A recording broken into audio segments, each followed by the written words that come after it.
ไทย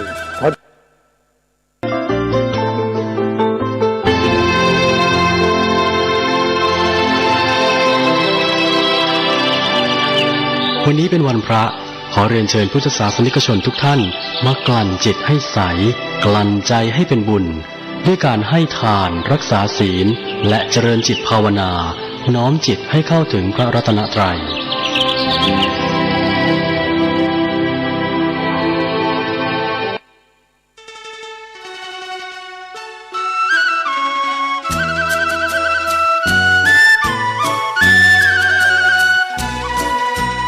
ภัยทั้งหลายที่ผ่านพ้นไปนั่นสุขบ้างทุกข์บ้างมันเป็นธรรมชาติของชีวิตแต่ขอทั้งวัดทั้งบ้านทั้งราชการทั้งโรงเรียนครูบาอาจารย์ได้สมัครสมานสามัคคีกลมเกลียวอย่าแตกความสามัคคีกันรู้รักสามัคคีประสานกายใจกันไว้เพราะประเทศไทยพระพุทธศาสนาเป็นศาสนาประจำชาติไทยเพราะฉะนั้นคนไทยมีคุณธรรมประจำใจ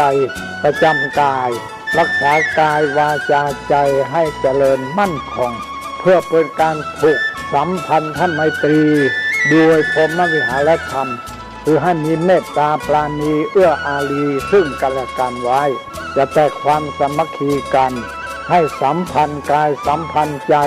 ในกันและกันไว้อย่าแต่ความสามัคคีประเทศชาติเราก็เจริญมั่นคงเศรษฐกิจเราก็เจริญมั่นคง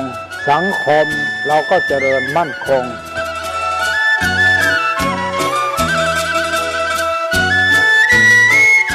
ธรรมะข้อคิดจากพระเดชพระคุณท่านเจ้าคุณพระเทพวิสุทธิคุณด้วยความปรารถนาดีจากสถานีวิทยุพระพุทธศาสนาคลื่นธรรมะเพื่อประชาชน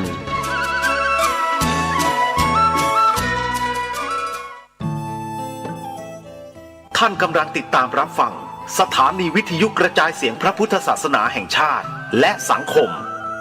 คลื่นเพื่อการศึกษาพระพุทธศาสนาและวัฒนธรรมระบบ FM 104.5 เมกะเฮิรตซ์รายการต่อไปเป็นรายการคดีโลกคดีธรรม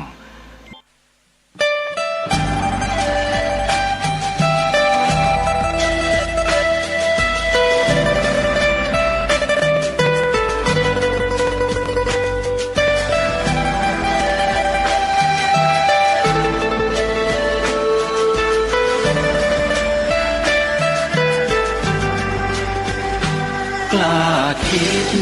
ก็ต้องกล้าทำอย่ากลัวถ้าทำความดีเป็นศึกษาปัญหาให้ทันท่วงทีเมืองไทยจะพัฒนากว่านี้รายการดีคดีโลกคดีธรรมขอรำพันบรรยายความคิดเครื่องหมายแห่งสีทั้งสามงามถนัดขาวคือบริสุทธิ์สีสวัสดิ์หมายพระไตรรัตน์และธรรมะคุ้มจิตไทยแดงคือโลหิตเราใสซึ่งยอมสละได้เพื่อรักษาชาติศาสนาน้ำเงินคือสีโสภาอันจอมประชาพระโปรดเป็นของส่วนองค์จากริ้วเข้าเป็นไตรรงค์ยิ่งเป็นสีธงที่รักแห่งเราชาวไทยทหารอวตารนำไปยงยุทธวิชัยวิชิตก็ชูเกียรติสยามประเทศไทยที่เจริญมั่นคงมาได้จนถึงทุกวันนี้มิได้เกิดขึ้นจากความหวาดกลัวอย่างพลาดเขลาแต่บรรพบุรุษไทยของเราทุกยุคทุกสมัยล้วนแต่มีความกล้าหาญและชาญฉลาดปกป้องเอกราชสร้างชาติให้เกิดความมั่นคงโดยมีธงแห่งพระไตรรัตน์เป็นเครื่องนำชัย จึงเป็นที่มาที่ไปของรายการคดีโลกคดีธรรมกล้าคิดก็ต้องกล้าทำอย่ากลัวถ้าทำความดีเร่งศึกษาปัญหาให้ทันท่วงทีเมืองไทยจะพัฒนากว่านี้รายการดีๆคดีโลกคดีธรรมรายการดีๆคดีโลกคดีธรรม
วันนี้ตรงกับวันจันทร์ที่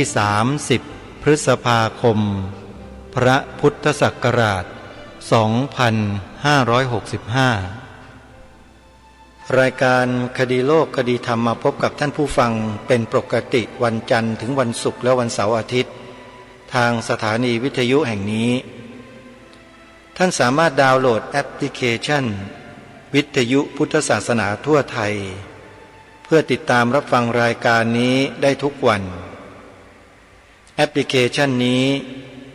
ได้รวบรวมสถานีวิทยุพระพุทธศาสนาแห่งชาติไว้ในที่เดียวกันจำนวน38สถานีท่านสามารถเลือกรับฟังสถานีธรรมะเหล่านี้ได้โดยอิสระ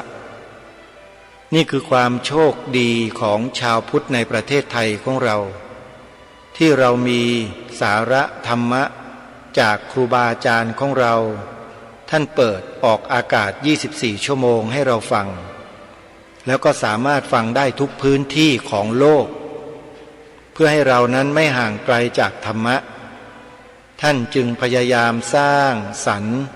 สิ่งเหล่านี้ขึ้นมาขอให้เราช่วยกันเผยแพร่ช่วยกันบอกต่อให้ญาติธรรมของเราพี่น้องชาวพุทธของเรานั้นได้ศึกษาเรียนรู้ธรรมะผ่านแอปพลิเคชันนี้โดยทั่วถึงกันใครบอกให้ผู้อื่นดาวน์โหลดผู้ที่บอกนั้นได้บุญทั้งกลางวันและกลางคืนเอาละท่านสาธุชนท่านผู้ฟังวันนี้ตามที่ได้ตกลงกันไว้จะนำเสียงการบรรยายให้ความรู้เกี่ยวกับกลุ่มคนอีกกลุ่มหนึ่งของพระสงฆ์ของเราที่ทรงความรู้ทั้งทางด้านปริยัติแล้วก็ปฏิบัติพระมหาอุเทนปัญญาปริทัศน์วัชนะสงครามราชวรมหาวิหารบางลำพูกรุงเทพมหานครเป็นเรื่องใดอย่างไรนั้นไปติดตามรับฟังพร้อมๆกันได้ณบัดนี้อลังเทวทัตตะโยอิชติอารัญญิโกโหตุโยอิชติคามันเตวิหารตุโยอิชติบิลปาติโกโหตุโยอิชตินิมันตนังสาธิยตุโยอิชติปังสุกุริโกโหตุโยอิชติข้าปฏิจีวารังสาธิยตุ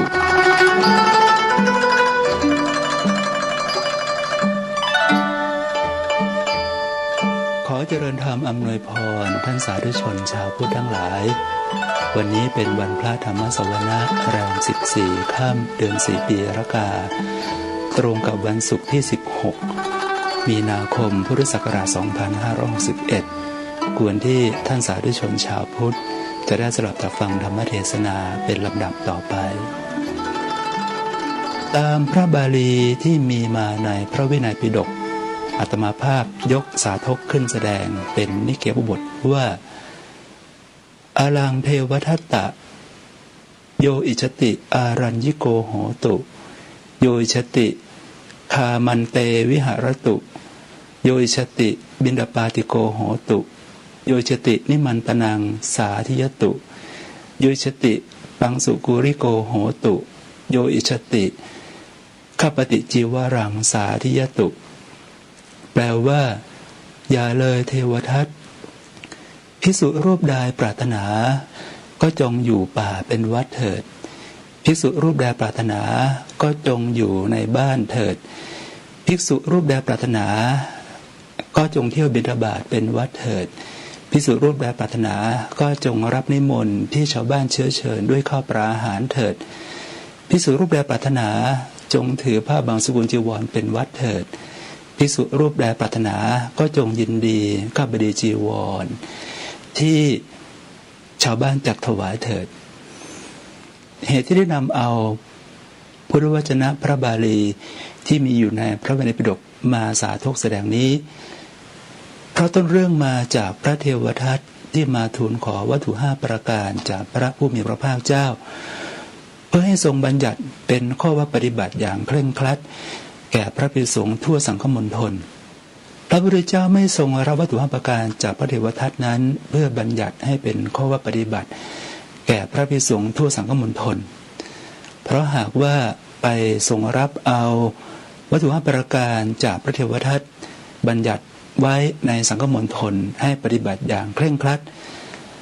พระพุทธศาสนาก็จะถึงกับล่มสลายได้เรียกว่าพุทธศาสนาเจ๊งเลยทีเดียววัตถุ5ประการที่พระเทวทัตทูลขอให้พระผู้มีพระภาคเจ้าบัญญัติเป็นข้อปฏิบัติอย่างเคร่งครัดแก่พระภิกษุสงฆ์ทั่วสังคมณฑลนั้นมีอะไรบ้าง5ประการดังต่อไปนี้ 1. พระภิกษุทั้งหลายควรอยู่ป่าตลอดชีวิตพระภิกษุอาศัยบ้านอยู่โทษพึงตกต้องพระภิกษุรูปนั้น 2. พระภิกษุทั้งหลายควรเที่ยวบิณฑบาตตลอดชีวิตภิกษุรูปใดยินดีรับนิมนต์ที่ชาวบ้านเชื้อเชิญด้วยข้าวปลาอาหารโทษพึงตกต้องพระภิกษุรูปนั้น 3. พระภิกษุควรถือครองผ้าบางสกุลตลอดชีวิตพระภิกษุรูปใดยินดีรับข้าบดีจีวรที่ชาวบ้านจัดถวายโทษพึงตกต้องพระภิกษุรูปนั้น 5. พระภิกษุทั้งหลายควรอยู่โคนต้นไม้ตลอดชีวิตพระภิกษุทั้งหลายอยู่ในที่มุงบังโทษพึงตกต้องพระภิกษุรูปนั้นและ 5. พระภิกษุไม่ควรฉันปลาและเนื้อตลอดชีวิตพระภิกษุรูปใดฉันปลาเนื้อโทษพึงตกต้องพระภิกษุรูปนั้นนี้คือวัตถุ5ประการที่เป็นข้อปฏิบัติอย่างเคร่งครัดหากพระผู้มีพระภาคเจ้าทรงรับเงื่อนไขวัตถุ5ประการจากพระเทวทัตนี้บัญญัติให้แก่พระภิกษุสงฆ์ให้ประพฤติปฏิบัติอย่างเคร่งครัดตลอดชีวิตรับรองเลยว่าพระพุทธศาสนาจะล่มสลายอย่างแน่นอนอาตมาภาพขอให้ข้อสังเกตก่อนว่าศีลสิกขาที่มีมาในปาติโมกข์227สิกขาบทนั้นพระพุทธเจ้าทรงบัญญัติเป็นศีลสามัญญตาคือความเสมอกันของศีลทั้งหลายแก่พระภิกษุทั้งหลายศีลสิกขาบทที่มีมาในปาติโมกข์221ข้อนั้นพระภิกษุทั้งหลายปฏิบัติได้แม้นเหมือนกันแล้วก็ทรงบัญญัติอย่างเป็นกลางๆที่พระภิกษุทุกรูปยึดถือปฏิบัติได้เหมือนกันหมดเป็นศีลสามัญญตาคือความเสมอกันของศีลเลยทีเดียวแต่ครั้นมาเป็นข้อปฏิบัติเคร่งครัดในลักษณะของทุรงควัตรพระ ระพุทธเจ้ากลับทรงให้สิทธิเสรีภาพในการที่จะเลือกออกมาปฏิบัติตามความปรารถนาของพระภิกษุแต่ละรูปภิกษุรูปใดปรารถนาที่จะไปถือธุดงค์เป็นวัดเช่นไปอยู่ป่าตลอดชีวิตไปอยู่ป่าเป็นวัดหรือเที่ยวบิณฑบาตเป็นวัดอยู่โคนต้นไม้เป็นวัดรวมถึงไม่ฉันปลาไม่ฉันเนื้อตลอดชีวิตก็ให้เป็นความปรารถนาของพระภิกษุรูปนั้นที่จะไปสมาทานปฏิบัติและก็ไม่ได้ทรงยกย่องว่าพระที่ไปถือปฏิบัติในธุดงควัตรอย่างเคร่งครัดนั้นดีเลิศประเสริฐศรีกว่าพระภิกษุทั้งหลายไม่ได้บอกว่าชาวบ้านทั้งหลายจงไปถวายข้าวปลาอาหารแก่พระภิกษุผู้ถือบิณฑบาตเป็นวัดผู้ถือผ้าบางสกุลวัดอย่างเคร่งครัดนั้นเถิดเพราะจะเป็นบุญเป็นกุศลแก่ท่านทั้งหลายหากพระพุทธเจ้าไปสรรเสริญยกย่องพระที่ถือปฏิบัติอย่างเคร่งครัดอย่างนั้นก็จะทำให้เกิดความแตกแยกในพระพุทธศาสนาคนทั้งหลายก็จะนำข้าวปลาอาหารไปให้เฉพาะแก่พระภิกษุเหล่านั้นส่วนพระภิกษุที่ถือปฏิบัติอย่างเป็นกลางๆไม่เคร่งครัดทั้งหลายชาวบ้านก็จะไม่นำข้าวปลาอาหารไปถวายก็จะเป็นเหตุทำให้พระพุทธศาสนาโดยภาพรวมพุทธบริษัททั้ง4ภิกษุบริษัทภิกษุณีบริษัทอุบาสกบริษัทอุบาสิกาบริษัทจะดำเนินไปไม่ได้และถึงกับจะล่มสลายในระหว่างทางเลยก็เป็นได้นี้ให้พึงทำความเข้าใจกันก่อนว่าเพราะเหตุไรพระพุทธเจ้าจึงไม่ทรงรับบัญญัติวัตถุ5ประการให้เป็นข้อปฏิบัติอย่างเคร่งครัดในท่ามกลางสงฆ์ทั่วสังคมณฑลเพราะว่าจะเป็นเหตุทำให้พุทธศาสนาโดยภาพรวมนั้นจะล่มสลายไปได้เชื่อหรือไม่ว่าทุกยุคทุกสมัยคนอย่างเทวทัตมักเกิดขึ้นได้เสมอโดยเฉพาะยุคสมัยที่ล่วงกึ่งพุทธกาลนี้มาแล้วพระภิกษุสงฆ์ประพฤติปฏิบัติกันอย่างหย่อนยานก็จะมีเทวทัตเกิดขึ้นอีกเทวทัตก็จะเกิดขึ้นในลักษณะของการมาเสนอข้อว่าปฏิบัติอย่างเคร่งครัดให้แก่พระภิกษุสงฆ์นั่นเองก่อนที่จะอธิบายในรายละเอียดเหล่านี้อาตมาภาพขอออกตัวก่อนว่าไม่ได้มีอคติต่อใครภิกษุรูปใดเลยหากแต่กล่าวตามธรรมตามวินัยและตามพฤติกรรมของคนคนนั้นยกตัวอย่างในอคัญญสูตรที่วาเสถะและภารัตวาชะสามเณรทั้งคู่เข้ามาบวชภายในพุทธศาสนานี้แล้วก็ถูกพวกพราหมณ์ด่าว่าตำหนิติเตียนได้มากราบทูลพระผู้มีพระภาคเจ้าให้ทรงทราบว่าพราหมณ์ทั้งหลายที่ตำหนิติเตียนนั้นได้กล่าวว่าพราหมณ์เกิดมาจากโอษฐ์ของพระพรหมกษัตริย์เกิดมาจากอุระหรือพระพาหาของพระพรหมแพทย์เกิดจากนาภีสะดือของพระพรหมสูตรเกิดที่เท้าของพระพรหมส่วนสมณโรสทั้งหลายเกิดที่หลังเท้าของพระพรหมพระพุทธเจ้าได้ตรัสบอกวาเสถะภารัตวาชะสามเณรทั้งคู่นั้นว่าหาใช่เป็นเช่นนั้นไม่วาเสถะภารัตวาชะพวกพราหมณ์ก็เกิดมาจากครรภ์ของนางพรามณีนั่นเองแล้วก็ตรัสบอกถึงเหตุเกิดของกษัตริย์พราหมณ์แพร่สูบจากแหล่งต้นเดิมว่าเป็นอย่างไรได้ตรัสบอกว่าสมัยมนุษย์ต้นกลับที่เกิดปัญหาเรื่องที่ไร่ที่นาที่จัดสรรปันส่วนกันอย่างไม่ลงตัวจึงไปเชิญมนุษย์ต้นกลับผู้มีผิวพรรณวรรณะงดงามน่าเกรงขามมาให้เป็นผู้จัดสรรปันส่วนที่ไร่ที่นาให้อยู่ในกรรมสิทธิ์ของแต่ละบุคคลอย่างเท่าเทียมกันเมื่อมนุษย์ต้นกลับผู้มีผิวพรรณงดงามสง่านั้นได้มาจัดสรรปันส่วนที่ไร่ที่นาให้อยู่ในกรรมสิทธิ์ของแต่ละคนอย่างเท่าเทียมกันได้ดีแล้วมนุษย์ต้นกลับทั้งหลายสมัยนั้นก็ได้มอบที่นาให้แก่มนุษย์ต้นกลับผู้มีผิวพรรณวรรณะที่งดงามสง่านั้นไปครอบครองมากมายมนุษย์ต้นกลับผู้มีผิวพรรณสง่างามนั้นจึงได้ชื่อว่าเป็นกษัตริย์กษัตริย์ในที่นี้ก็หมายถึงว่าเป็นเจ้าแห่งนาที่เกิดจากการได้รับการยกย่องและมาจัดสรรปันส่วนที่นาให้อยู่ในกรรมสิทธิ์ของแต่ละบุคคลอย่างเท่าเทียมกันกษัตริย์ก็เกิดขึ้นมาโดยกรรมอย่างนี้โดยธรรมอย่างนี้คือได้ไปจัดสรรปันส่วนที่ไร่ที่นาให้อยู่ในกรรมสิทธิ์ของแต่ละบุคคลอย่างเท่าเทียมกันทำให้เกิดความยินดีจึงได้รับการยกย่องว่าเป็นกษัตริย์หรือเป็นพระราชามนุษย์ต้นกลับกลุ่มหนึ่ง อึดอัดระอากับการมาตบตีทำลายแย่งชิงที่ทินากันก็เนี่ยไปอยู่ในป่ายังฌานสมาบัติให้เกิดขึ้นด้วยกรรมของการไปอยู่ในป่ายังฌานสมาบัติให้เกิดขึ้นจึงได้ชื่อว่าเป็นพราหมณ์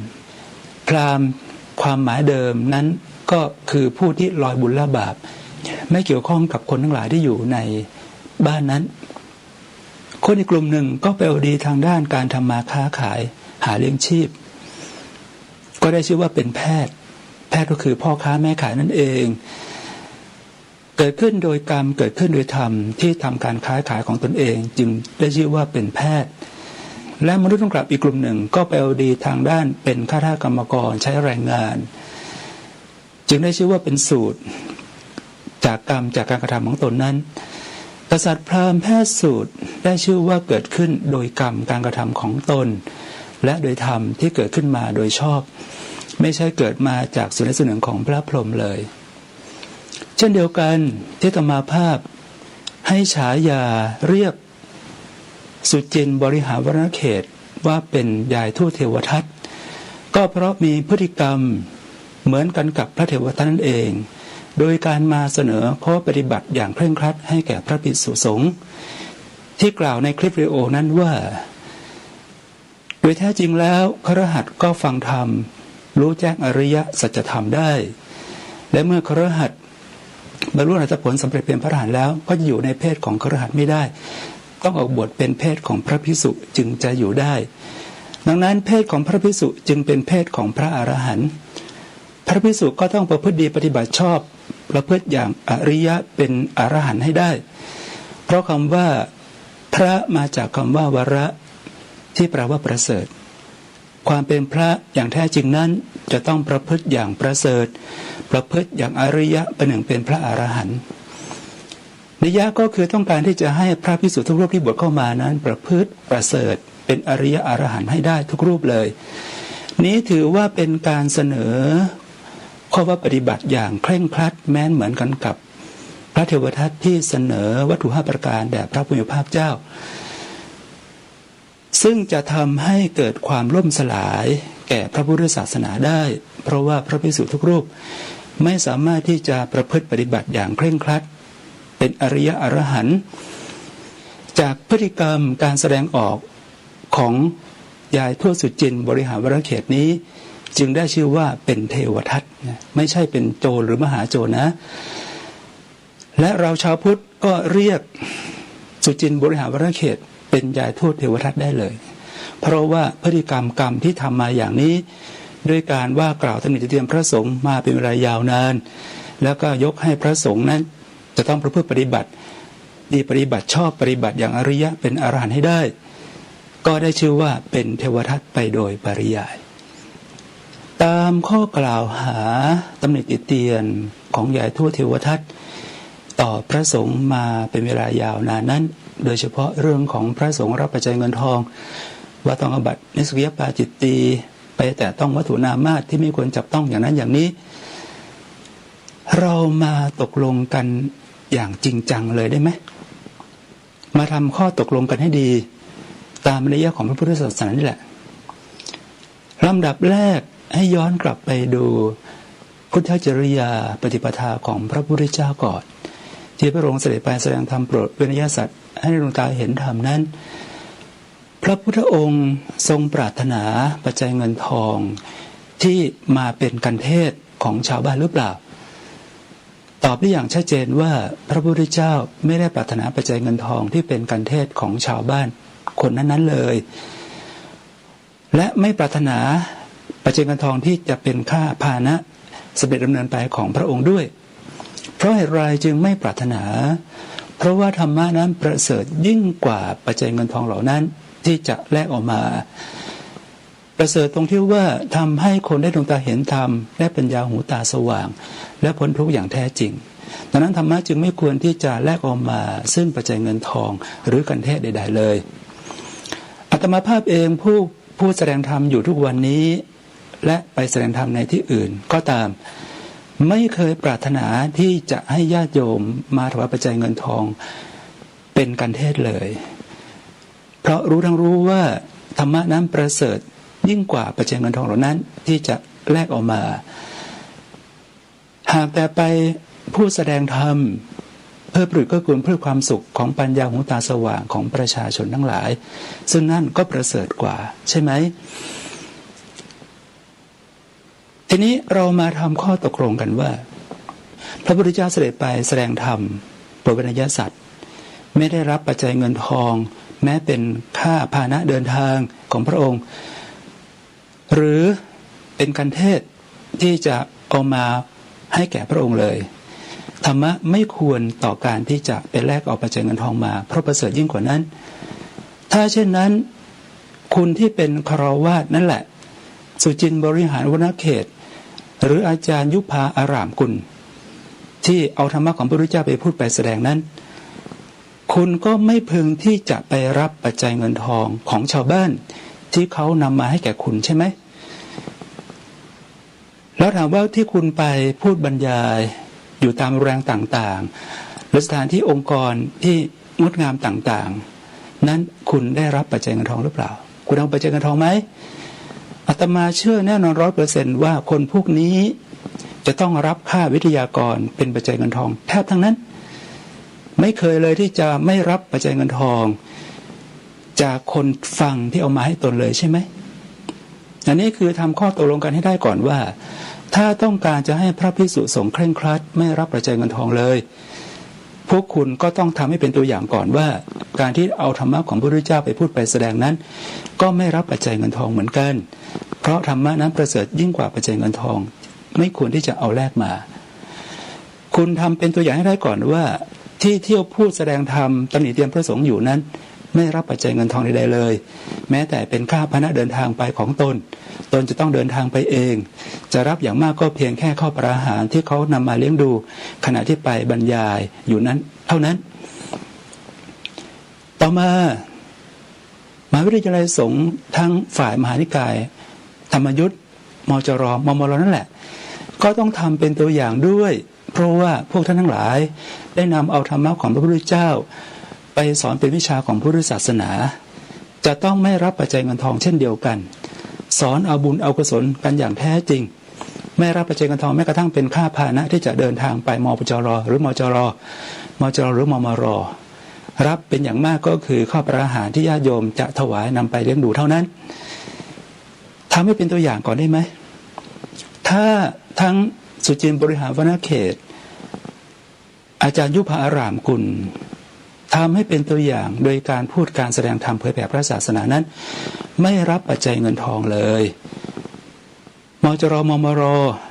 อาจารย์ในมหาวิทยาลัยสงฆ์ทั้งสองแห่งนั้นก็สอนให้เอาบุญอกุศลกันอย่างแท้จริงไม่รับปัจจัยเงินทองเลยอาตมาภาพและพระสงฆ์ทั้งมวลในประเทศไทยนี้ก็จะปฏิบัติตามโดยการที่ไม่รับปัจจัยเงินทองเช่นเดียวกันไม่ว่ากรณีใดเรามาทำข้อตกลงกันอย่างนี้ดีไหมก่อนที่จะให้พระประพฤติอย่างเคร่งครัดไม่รับปัจจัยเงินทองกันพวกคุณสุจินต์บริหารวณเขตอาจารย์ยุพาอารามกุลทำให้เป็นตัวอย่างก่อน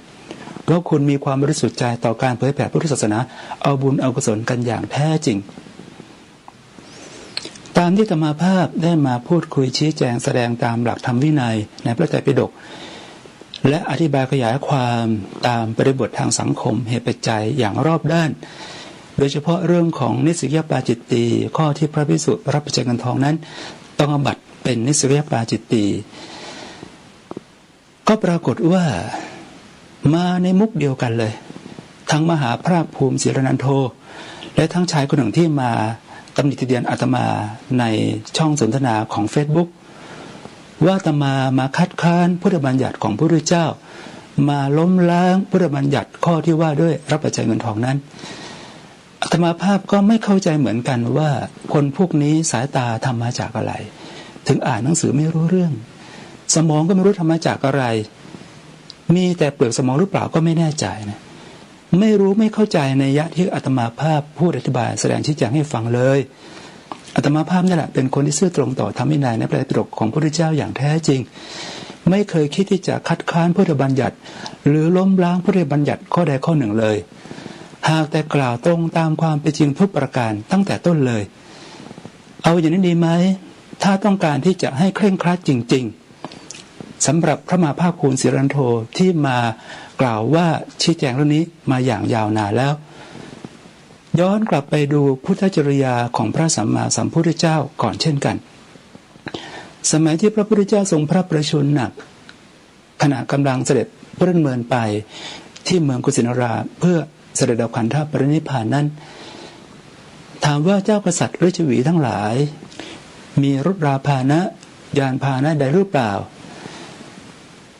ตอบว่าย่อมมีอย่างแน่นอนและถามว่าเจ้ากษัตริย์ราชวีในเมืองไผ่สาลีทั้งหลายเหล่านั้นจะไม่คิดเลยหรือว่าพระผู้มีพระภาคเจ้าทรงพระประชวรหนักควรที่จะถวายรถราพาหนะราชพาหนะแด่พระผู้มีพระภาคเจ้าให้เสด็จขึ้นไปประทับนั่งเสด็จไปเมืองกุสินาราหรือพระภิกษุทั้งหลายก็รายล้อมเดินตามเจ้าฤาษีถวายต้องคิดที่จะถวายรถราพาหนะอย่างแน่นอนแต่ถามว่าทำไมจึงไม่ถวายเพราะรู้ทั้งรู้ว่าแม้ถวายป่ายพระพุทธเจ้าก็ไม่เสด็จขึ้นไปประทับนั่งเสด็จไปที่เมืองกุสินาราถ้าเกิดพระพุทธเจ้ารับถวายเสด็จขึ้นไปประทับนั่งที่รถราพาหนะนั้นไปกุสินารารับรองเลยว่าพระภิกษุในชั้นหลังนี้เละกันเลยนะจะได้ข้ออ้างว่าแม้แต่พระพุทธเจ้าก็เสด็จขึ้นไปประทับนั่งบนราชพาหนะนั้น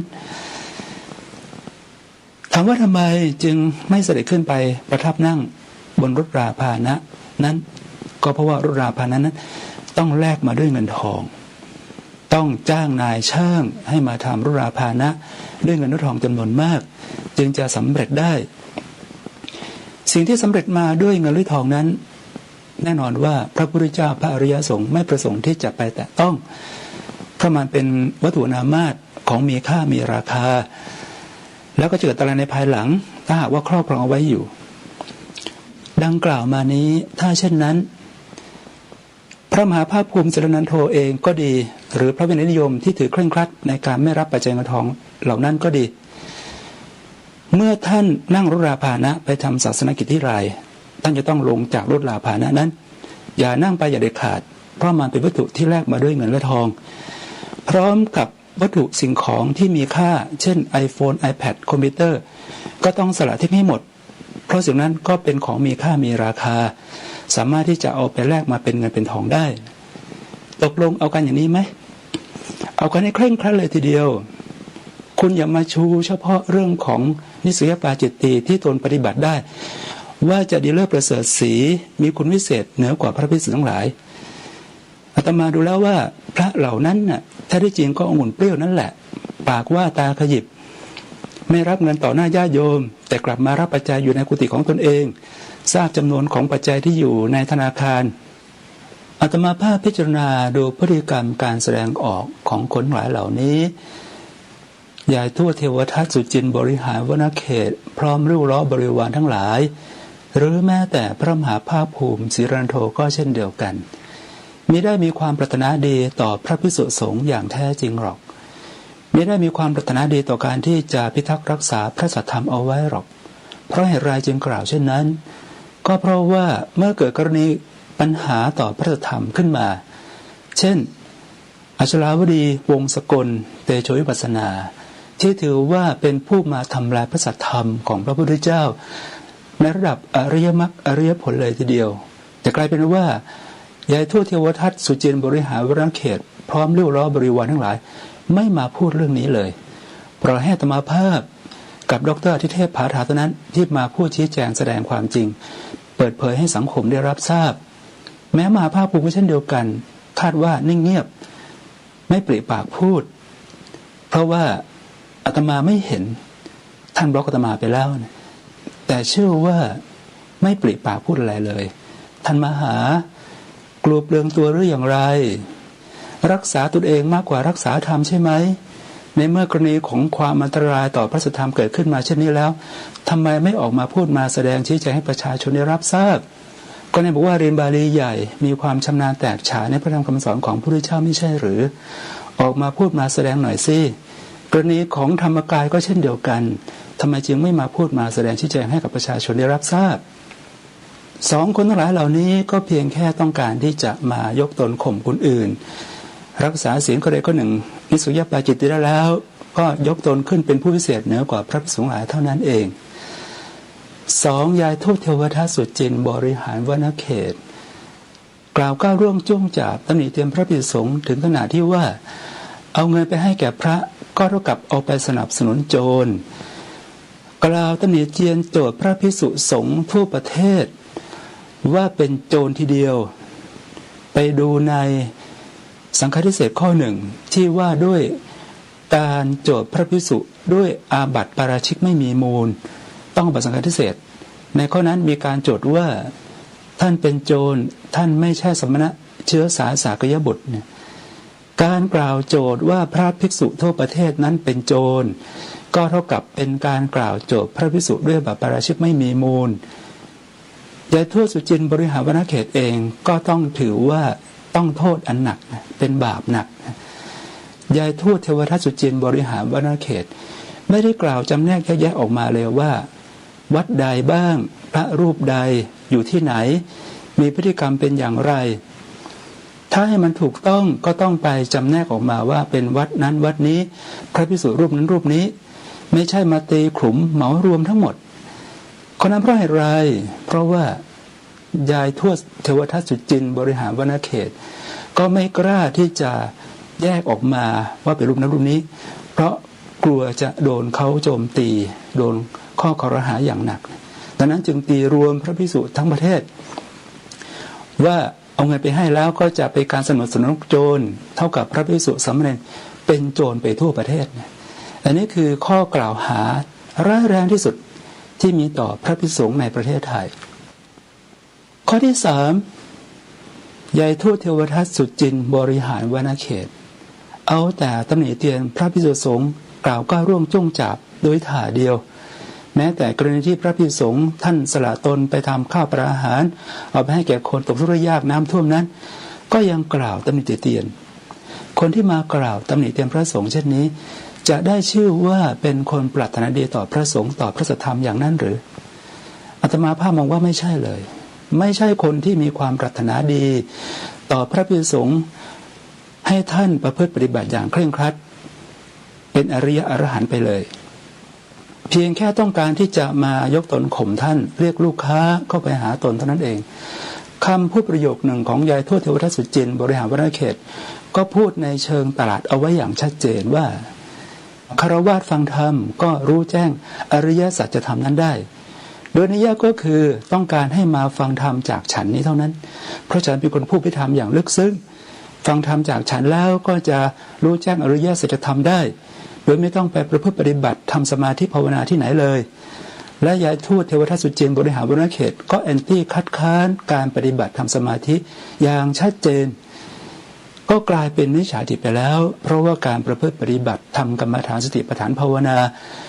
ก็มีปรากฏอยู่ในพระไตรปิฎกอย่างชัดเจนทั้ง3ประการเหล่านี้ก็เป็นเหตุทำให้อาตมามองว่าถ้าได้จริงคนพวกนี้เรียกว่าบริวารของยายทวดสุจินบริหารวนเขตไม่ได้มีความปรารถนาดีต่อพระภิกษุสงฆ์อย่างแท้จริงเลยไม่ได้ปรารถนาที่จะรักษาพระสัทธรรมเอาไว้ด้วยนะอาตมาอยากจะขอกล่าวฝากไปถึงยายทวดเทวทัตสุจินบริหารวนเขตพร้อมพวกพ้องบริวารทั้งหลายว่าพวกคุณพากันตำหนิเตียนพระสงฆ์มาเป็นเวลายาวนานถึงขนาดนี้ขอจงให้มีความละอายแก่ใจเพราะถึงอย่างไรพระภิกษุสงฆ์ก็มีเมตตาเป็นพื้นฐานอยู่แล้วใช่ว่าท่านจะไปคว่ำบาตรหรือไม่รับขันได้ง่ายๆนะให้พวกคุณมีความละอายใจเพราะว่ามาตำหนิติเตียนพระภิกษุสงฆ์มาเป็นเวลายาวนานเมื่อยายทวดเทวทัตสุจินถึงแก่นิจกรรมสิ้นชีพไปแล้วและเรียกร้องบริวารที่ตามตำหนิเตียนพระสงฆ์นั้นสิ้นชีพไปแล้วไม่พึงนำศพเข้ามาภายในวัดให้พระสวดได้ไปทำอุทิศส่วนกุศลไปให้ไม่พึงเอามาเผาภายในวัดที่เมรุนั้นเพราะอะไรเพราะว่าพระภิกษุสงฆ์คงไม่ยินดีที่จะสวดพิธรรมให้พวกคุณฟรีแน่เพราะพวกคุณเป็นคนมีฐานะมีเงินมีทองและเมรุก็อาศัยฟืนไฟในการทำชาปนกิจศพมีค่าใช้จ่ายเกี่ยวกับเงินกับทองทั้งนั้นดังนั้นให้พวกคุณผู้ชัดเจนในการ ตำหนิเตียนพระสงฆ์มาเป็นเวลายาวนานอย่าได้พึงนำศพของตนเข้าไปภายในวัดให้พระท่านสวดพิธรรมให้ได้ทำชาปนกิจในเมรุเลยจงมีความละอายใจอย่างนี้ให้มันชัดเจนแล้วก็ต่อมาอาตมาก็มองว่าคนพวกนี้เนี่ยไม่ได้เป็นสัตบุรุษกัลยาณชนคนดีอย่างแท้จริงหรอกเพราะอะไรเพราะว่า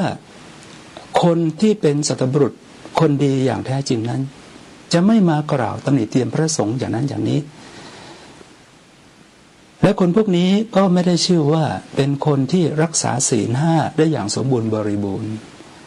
อาตมาไม่เชื่อว่าคนพวกนี้จะรักษาศีล 5ได้อย่างสมบูรณ์บริบูรณ์ข้อสังเกตอย่างชัดเจนก็คือพุทธวาจากล่าวว่าตำหนิติเตียนพระสงฆ์ของยายทวดเทวราชสุจินต์บริหารวรรณเขตนั่นแหละมาจากโทสะมุรจิตชัดๆไปฟังดูก็จะรู้ได้นี่ก็คือการผิดศีลในข้อที่4มุสาวาทพุทธวาจาปิสนวาจาสัมภปราปะผิดศีลข้อที่4อย่างชัดเจนเลยแล้วทีนี้จะได้ชื่อว่าเป็นผู้ที่รักษาศีล 5ได้อย่างสมบูรณ์บริบูรณ์ได้อย่างไร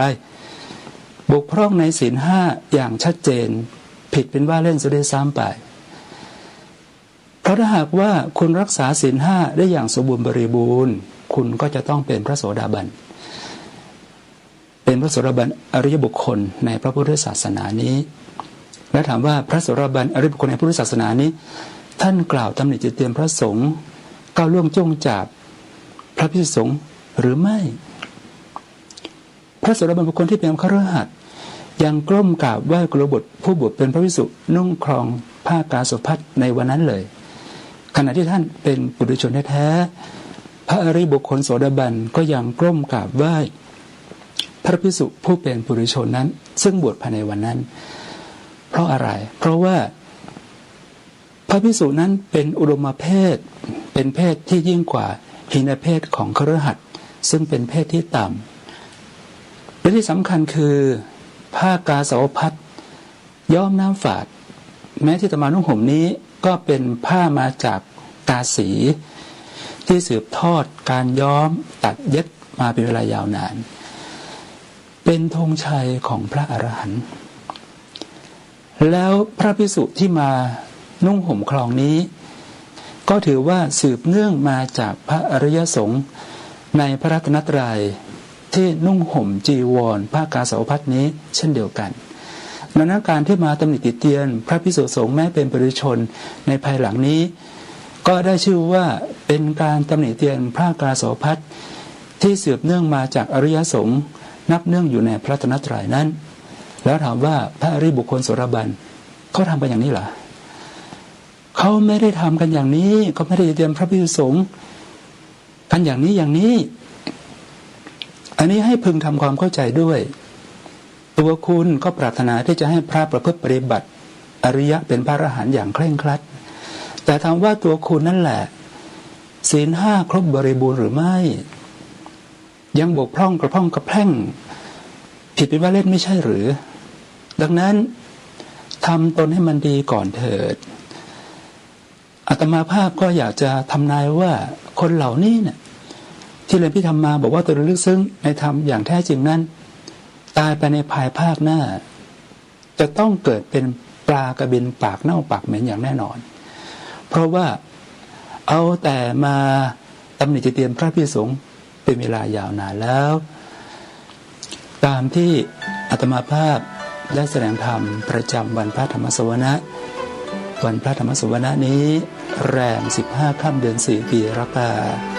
ตรงกับวันศุกร์ที่16มีนาคมพุทธศักราช2561ก็พอสมควรแก่เวลาขอสมยุติลงคงไว้แต่เพียงเท่านี้ขอความเจริญงอกงามในพระสัทธรรมสาม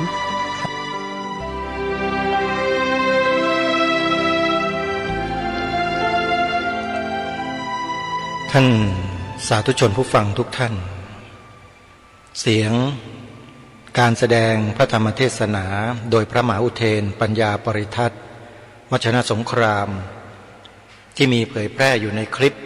YouTube อาตมาภาพและกระผมก็นำมาเปิดให้พวกเราชาวพุทธ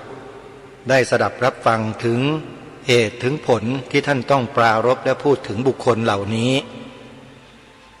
รัชกาลที่6ตรัสเตือนพวกเราไว้ทางรายการได้อัญเชิญมานำเสนอบ่อยครั้งปิดท้ายรายการวันนี้ว่าผู้ที่คนอื่นเขาส่งเข้ามาปลอมแปลงเพื่อทำลายพระพุทธศาสนาเราทั้งหลายต้องคอยระวังรู้เท่าไว้จึงจะควรวันนี้เวลาของรายการหมดลงแล้วอาตมาภาพต้องขอสมมุติยุติรายการไว้แต่เพียงเท่านี้ไว้พบกันใหม่ในวันต่อไปขอความสุขความสวัสดีในธรรมแห่งองค์สมเด็จพระบรมศาสดาสัมมาสัมพุทธเจ้าจงปรากฏเกิดมีขึ้นในจิตใจของท่านผู้ฟังทุกท่านทุกคนเทินขอเจริญพรกล้าคิดก็ต้องกล้าทำอย่ากลัวถ้าทำความดีเป็นศึกษาปัญหาให้ทันท่วงทีเมืองไทยจะพัฒนากว่านี้รายการดีคดีโลกคดีธรรมขอรำพันบรรยายความคิดเครื่องหมายแห่งสีทั้งสามงามถนัดขาวคือบริสุทธิ์สีสวัสดิ์หมายพระไตรรัตน์และธรรมะคุ้มจิตไทยแดงคือโลหิตเราใสซึ่งยอมสละได้เพื่อรักษาชาติศาสนาน้ำเงินคือสีโสภาอันจอมกระชากถ้าโปรดเป็นของส่วนองค์จับริ้วเข้าเป็นไตรรงค์จึงเป็นสีธงที่รักแห่งเราชาวไทยทหารอวตารนำไปยงยุทธวิชัยวิชิตก็ชูเกียรติสยามประเทศไทยที่เจริญมั่นคงมาได้จนถึงทุกวันนี้มิได้เกิดขึ้นจากความหวาดกลัวอย่างคลาดเขลาแต่บรรพบุรุษไทยของเราทุกยุคทุกสมัยล้วนแต่มีความกล้าหาญและชาญฉลาดปกป้องเอกราชสร้างชาติให้เกิดความมั่นคงโดยมีธงแห่งพระไตรรัตน์เป็นเครื่องนำชัยจึงเป็นที่มาที่ไปของรายการคดีโลกคดีธรรมกล้าคิดก็ต้องกล้าทำอย่ากลัวถ้าทำความดีเป็นศึกษาปัญหาให้ทันท่วงทีเมืองไทยจะพัฒนากว่านี้รายการดีคดีโลกคดีธรรมรายการดีคดีโลกคดีธรรม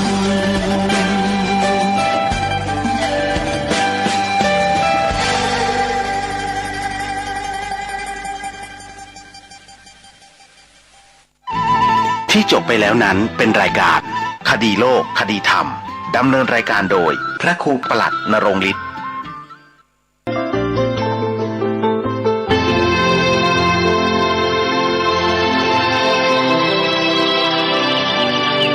วันนี้เป็นวันพระขอเรียนเชิญพุทธศาสนิกชนทุกท่านมากลั่นจิตให้ใสกลั่นใจให้เป็นบุญด้วยการให้ทานรักษาศีลและเจริญจิตภาวนาน้อมจิตให้เข้าถึงพระรัตนตรัย